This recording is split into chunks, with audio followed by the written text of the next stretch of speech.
नमस्कार दोस्तों, स्वागत है आपका हमारे YouTube चैनल एग्ज़ाम गुरु में। दोस्तों आज हम देखेंगे आरआरबी एनटीपीसी जीके जीएस का मॉडल पेपर नंबर 14। इसके पहले मैं 13 मॉडल पेपर बना चुका हूं। अगर आपने हमारे वो वीडियो नहीं देखे हैं तो मैंने लिंक डिस्क्रिप्शन में दिया हुआ है, आप वहां से हमारे सारे वीडियो सारे मॉडल पेपर जीके जीएस के देख सकते हैं। तो आज का हमारा 14वें नंबर का मॉडल पेपर है, जिसके अंतर्गत मैं आपको वही प्रश्न बताऊंगा जो रेलवे अक्सर पूछता है।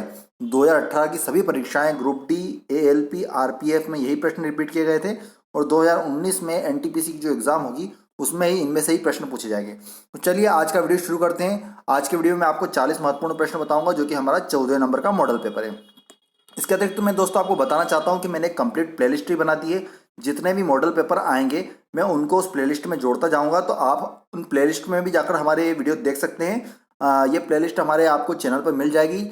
अगर आप इस तरह के डेली मॉडल पेपर प्राप्त करना चाहते हैं तो हमारे चैनल को सब्सक्राइब जरूर करके रखें और बेल आइकन को जरूर दबा करके। तो चलिए आज का वीडियो शुरू करते हैं। दोस्तों आज का हमारा सबसे पहला प्रश्न है, ऊष्मा का सबसे अच्छा चालक है। आपको बताना है कि इनमें से कौन सी धातु ऊष्मा की सबसे अच्छी चालक है।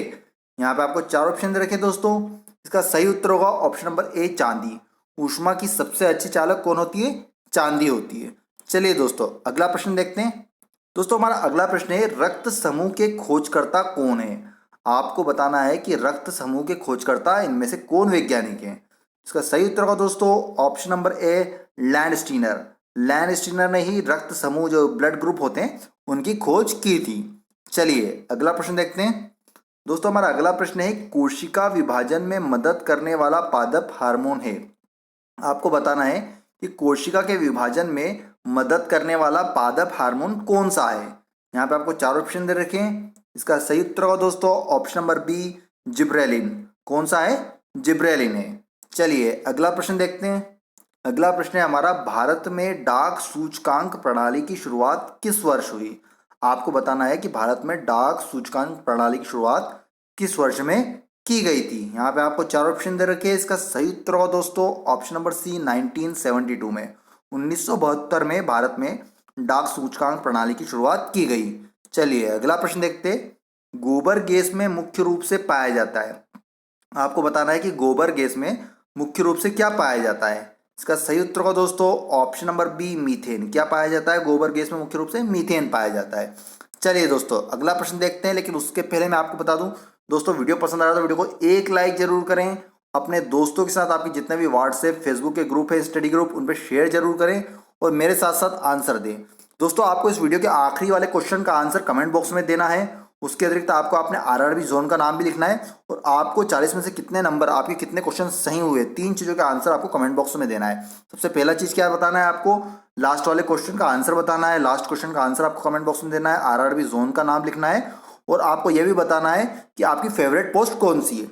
चलिए दोस्तों अगला प्रश्न देखते हैं। दोस्तों हमारा अगला प्रश्न है, प्रसिद्ध संगीतज्ञ तानसेन का मकबरा कहाँ पर स्थित है। आपको बताना है कि तानसेन का मकबरा कहाँ पर स्थित है। यहाँ पे आपको चार ऑप्शन दे रखे हैं। इसका सही उत्तर होगा दोस्तों ग्वालियर में। तानसेन का मकबरा कहाँ पे स्थित है? ग्वालियर में स्थित है। चलिए अगला प्रश्न देखते हैं। सर्वप्रथम पंच कार्ड का प्रयोग किसने किया था। कंप्यूटर साइंस का क्वेश्चन है। यहाँ पर पूछा गया है कि सबसे पहले पंच कार्ड का प्रयोग किसने किया था। इसका सही उत्तर होगा दोस्तों option number A, Joseph Mary ने। सबसे पहले पंच कार्ड का प्रयोग जोसेफ मैरी ने किया था। चलिए अगला प्रश्न देखते हैं। सविनय अवज्ञा आंदोलन 1930 की पराकाष्ठा में गांधी जी ने किसके साथ समझौते पर हस्ताक्षर किए। आपको बताना है कि जो सविनय अवज्ञा आंदोलन 1930 की पराकाष्ठा में गांधी जी ने किसके साथ हस्ताक्षर किए थे। यहाँ पे आपको चार ऑप्शन दे रखें। इसका सही उत्तर होगा दोस्तों option number A, Lord Irwin. Gandhi ji ने लॉर्ड इरविन के साथ समझौते पर हस्ताक्षर किए थे सविनय अवज्ञा आंदोलन 1930 के तहत। चलिए अगला प्रश्न देखते हैं। निम्नलिखित में सदिश राशि कौन सी है। आपको बताना है कि इनमें से सदिश राशि कौन सी है। इसका सही उत्तर होगा दोस्तों ऑप्शन नंबर ए, वेग।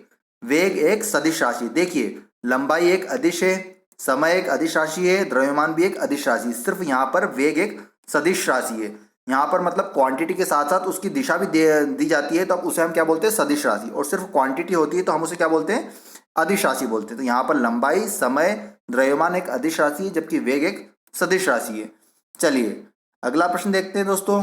अगला प्रश्न है अंतर्राष्ट्रीय न्यायालय में नियुक्त प्रथम भारतीय न्यायाधीश कौन है। आपको बताना है कि अंतर्राष्ट्रीय न्यायालय में नियुक्त प्रथम भारतीय न्यायाधीश इनमें से कौन है। इसका सही उत्तर होगा दोस्तों option number A doctor Naugendra Singh. कौन है? डॉक्टर नौगेंद्र सिंह। चलिए अगला प्रश्न देखते हैं। गुगली शब्द का संबंध किस खेल से। आपको बताना है कि गुगली शब्द का संबंध इनमें से किस खेल से। इसका सही उत्तर होगा दोस्तों ऑप्शन नंबर ए क्रिकेट। गुगली शब्द का संबंध किस खेल से है? क्रिकेट शब्द से।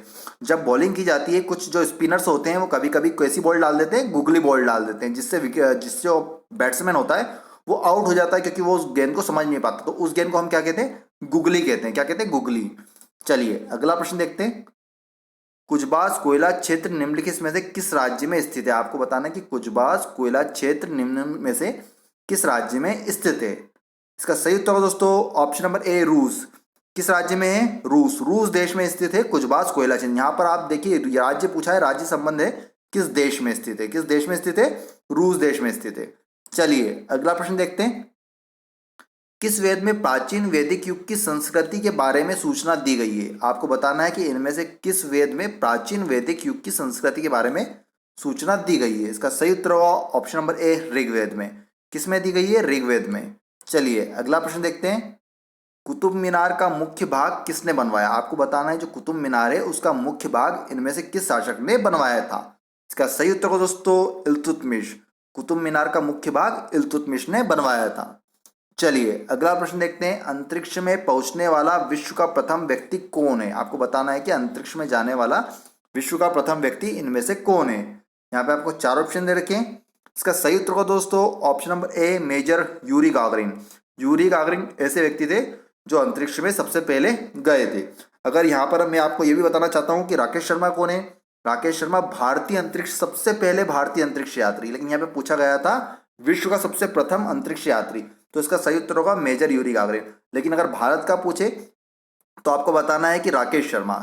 नील आर्मस्ट्रांग कौन था? चांद पे कदम रखने वाले पहले व्यक्ति। तो आपको ये भी पता होना चाहिए इनके भी आंसर। चलिए दोस्तों अगला प्रश्न देखते हैं।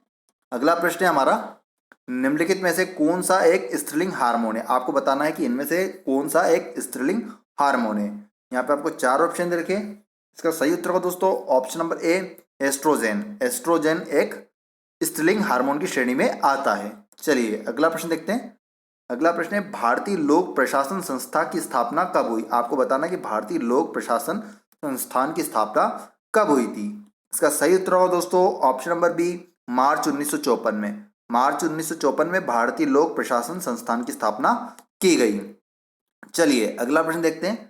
माउंट एवरेस्ट पर चढ़ने वाली पहली भारतीय महिला कौन थी। आपको बताना है कि माउंट एवरेस्ट पर चढ़ने वाली पहली भारतीय महिला इनमें से कौन थी।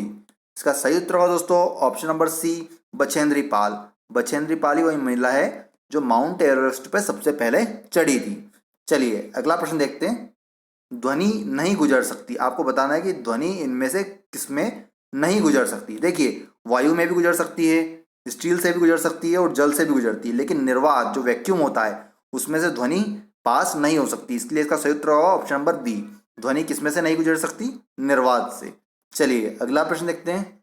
अगला प्रश्न है हिरोशिमा और नागासाकी शहर किन द्वीपों में स्थित है। आपको पता होगा हिरोशिमा और नागासाकी शहर जापान के दो शहर है जहां पर परमाणु बम गिराए गए थे अमेरिका द्वारा। तो आपको बताना है कि यह किन द्वीपों में स्थित है। इसका सही उत्तर होगा दोस्तों ऑप्शन नंबर डी होन्शु और क्यूशु। जो हिरोशिमा और नागासाकी शहर है वो होन्शु और क्यूशु द्वीप में स्थित है। चलिए अगला प्रश्न देखते हैं। इनमें से कौन सर्च इंजन नहीं है। आपको बताना है कि इनमें से कौन सर्च इंजन नहीं है। यहाँ पे आपको चार ऑप्शन दे रखे हैं। देखिए दोस्तों गूगल भी एक सर्च इंजन है, याहू भी एक सर्च इंजन है और बैदू भी एक सर्च इंजन है, लेकिन वुलफ्रेम एक सर्च इंजन नहीं है। तो इसका सही उत्तर होगा option number D Wolfram Alpha. Wolfram Alpha एक सर्च इंजन नहीं है, बाकी गूगल याहू बैदू एक सर्च इंजन की श्रेणी में आते हैं। चलिए अगला प्रश्न देखते हैं। कंप्यूटर में उपयोग के लिए बाजार में बिकने वाले प्रोग्राम को क्या कहते हैं। कंप्यूटर के उपयोग के लिए बाजार में बिकने वाले प्रोग्राम को इनमें से क्या कहते हैं। इसका सही उत्तर होगा दोस्तों option number a software package. क्या कहते हैं उन्हें? हम सॉफ्टवेयर पैकेज कहते हैं। चलिए अगला प्रश्न देखते हैं। निम्नलिखित में से किस शासक के पास एक शक्तिशाली नौसेना थी। आपको बताना है कि इनमें से किस शासक के पास एक शक्तिशाली नौसेना थी। इसका सही उत्तर होगा दोस्तों ऑप्शन नंबर ए चोल। चोल शासकों के पास एक बहुत ही शक्तिशाली नौसेना थी। चलिए अगला प्रश्न देखते हैं। कंप्यूटर में डेटा किसे कहा जाता है? आपको बताना है कि जो कंप्यूटर रहता है उसमें हम डेटा किसको कहते हैं, किसको मानते हैं। इसका सही उत्तर होगा ऑप्शन नंबर डी, चिन्ह व संख्यात्मक सूचना को। चिन्ह व संख्यात्मक सूचना को ही हम कंप्यूटर में डेटा कहते हैं। चलिए अगला प्रश्न देखते हैं। विक्रमशिला शिक्षा केंद्र के संस्थापक का नाम क्या है? आपको बताना है कि विक्रमशिला शिक्षा केंद्र के संस्थापक का क्या नाम है। इसका सही उत्तर होगा दोस्तों ऑप्शन नंबर सी, धर्मपाल। क्या नाम है उनका? धर्मपाल है। चलिए अगला प्रश्न देखते हैं। नीति निर्देशक तत्व का महत्व किसके लिए? जो नीति निर्देशक तत्व होते हैं उनका महत्व किसके लिए होता है? इसका सही उत्तर होगा दोस्तों ऑप्शन नंबर बी, राज्य। नीति निर्देशक तत्व का महत्व किसके लिए होता है? राज्यों के लिए होता है। चलिए अगला प्रश्न देखते हैं। अगला प्रश्न है, गुलामगिरी के लेखक कौन थे? आपको बताना है जो गुलामगिरी के लेखक इनमें से कौन थे। इसका सही उत्तर होगा दोस्तों option number D, Jyotiba Phule. गुलामगिरी के लेखक कौन है? ज्योतिबा फुले। चलिए अगला प्रश्न देखते हैं। बेलाडीला किसके लिए प्रसिद्ध है? आपको बताना है कि बेलाडीला किसके लिए प्रसिद्ध है। इसका सही उत्तर होगा दोस्तों ऑप्शन नंबर ए, लो अयस्क के लिए। बेलाडीला किसके लिए प्रसिद्ध है? लो अयस्क के लिए। चलिए अगला प्रश्न देखते हैं। अगला प्रश्न है, भारत अपनी कुल तेल खपत का लगभग कितना हिस्सा आयात द्वारा पूरा करता है? मतलब भारत अपनी कुल तेल खपत, जितनी खपत होती है उसका लगभग कितना परसेंट आयात द्वारा पूरा करता है। इसका सही उत्तर होगा दोस्तों ऑप्शन नंबर बी, 2/3। जो 2/3 होता है लगभग 67% वह आयात द्वारा पूरा करता है तेल खपत का। चलिए अगला प्रश्न देखते हैं। पंचमहल कहाँ स्थित है? आपको बताना है कि पंचमहल कहाँ पर स्थित है। इसका सही उत्तर होगा दोस्तों option number C, Fatehpur Sikri. Panchmahal कहाँ पर स्थित है? फतेहपुर सीकरी में स्थित है। चलिए अगला प्रश्न देखते हैं। अगला प्रश्न है हमारा, ओजोन क्षेत्र का निर्माण सर्वाधिक कहाँ पर है? आपको बताना है कि सबसे ज्यादा ओजोन क्षेत्र कहाँ पर पाया जाता है।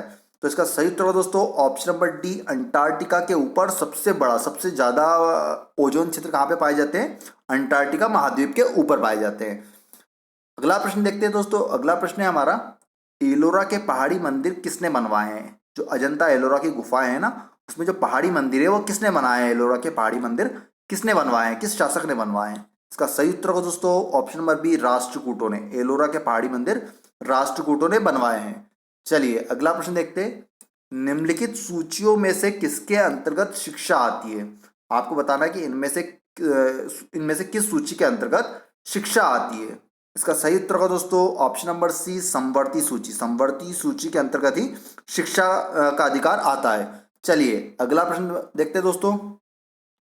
विज्ञान की शाखा न्यूरोलॉजी से कौन सा अंग का अध्ययन किया जाता है? आपने सुना होगा न्यूरोलॉजी, उसमें किस अंग का अध्ययन किया जाता है? इसका सही उत्तर होगा दोस्तों ऑप्शन नंबर डी, स्नायु तंत्र। जो नर्वस सिस्टम होता है उसका अध्ययन किसके अंतर्गत किया जाता है? न्यूरोलॉजी के अंतर्गत। चलिए अगला प्रश्न देखते हैं। निम्नलिखित में से किस महासागर की प्रमुख विशेषता प्रवाल भित्ति है? आपको बताना है कि इनमें से किस महासागर की प्रमुख विशेषता प्रवाल भित्ति है। इसका सही उत्तर होगा दोस्तों ऑप्शन नंबर ए, प्रशांत महासागर। प्रशांत महासागर की महत्वपूर्ण जो विशेषता वो क्या है? प्रवाल भित्ति। चलिए अगला प्रश्न देखते हैं। संसद के दोनों सदनों का सत्रावसान कौन करता है? जो संसद के दोनों सदन होते हैं उनका सत्रावसान इनमें से कौन करता है? इसका सही उत्तर होगा ऑप्शन नंबर सी, राष्ट्रपति। संसद के दोनों सदनों का सत्रावसान राष्ट्रपति करते हैं। चलिए अगला प्रश्न देखते हैं। चंद्रमा पर मानव भेजने वाला विश्व का प्रथम देश कौन है? आपको बताना है कि इनमें से किस देश ने सबसे पहले चंद्रमा पर मानव भेजा था। इसका सही उत्तर होगा दोस्तों ऑप्शन नंबर डी, संयुक्त राज्य अमेरिका। अब वो व्यक्ति कौन थे? नील आर्मस्ट्रांग और एडविन ऑल्ड्रिन, दो लोग गए थे और ये किसने भेजे थे? संयुक्त राज्य अमेरिका ने सबसे पहले चांद पर इन मनुष्यों को भेजा था। चलिए अगला प्रश्न देखते हैं। खो खो में कितनी क्रॉस लेंस होती है? आपको बताना है कि खो खो जो खेल होता है उसमें कितनी क्रॉस लेंस होती है। इसका सही उत्तर होगा दोस्तों option number B, 8। Kho kho में कितनी क्रॉस लेंस होती है? 8 क्रॉस लेंस होती है। चलिए अगला प्रश्न देखते हैं। भारत में कितने जलमार्ग राष्ट्रीय जलमार्ग के रूप में अधिसूचित किए जा चुके हैं? आपको बताना है कि कितने जलमार्ग राष्ट्रीय जलमार्ग के रूप में अधिसूचित किए जा चुके हैं। इसका सही उत्तर होगा दोस्तों ऑप्शन नंबर सी, 4। 4 जलमार्गों को राष्ट्रीय जलमार्ग के रूप में अधिसूचित किया जा चुका है। चलिए दोस्तों अगला प्रश्न देखते हैं। दोस्तों ये हमारा 40वें नंबर का प्रश्न है, आज का अंतिम प्रश्न है। इस प्रश्न का उत्तर आपको कमेंट बॉक्स में देना है। मैं आपको क्वेश्चन पढ़ देता हूँ। भारतीय सिविल सेवा में चुने गए पहले भारतीय का क्या नाम था? आपको बताना है कि भारतीय सिविल सेवा में चुने गए पहले भारतीय का क्या नाम था। यहाँ पे आपको 4 ऑप्शन दे रखे हैं, इसका सही उत्तर आपको कमेंट बॉक्स में देना है। दोस्तों आपको कमेंट बॉक्स में 3 चीजें बतानी है। मुख्यतः सबसे पहले इस क्वेश्चन का आंसर बताना है, 40 नंबर का क्वेश्चन का आंसर क्या है। आपको अपना आरआरबी जोन का नाम भी बताना है और आपको ये बताना है कि 40 में से आपके कितने क्वेश्चन सही निकले। जितने भी आपके मार्क्स आए वो आपको लिखने, तो आपको 3 चीज कमेंट बॉक्स में बताना है। दोस्तों आपको हमारा वीडियो कैसा लगा, वीडियो पसंद आया तो वीडियो को लाइक जरूर करें, अपने दोस्तों के साथ जरूर शेयर करें। इस तरह के वीडियो प्राप्त करना चाहते हो तो हमारे चैनल को सब्सक्राइब करने के साथ बेल आइकन दबा के रखें। धन्यवाद। जय हिंद, जय भारत।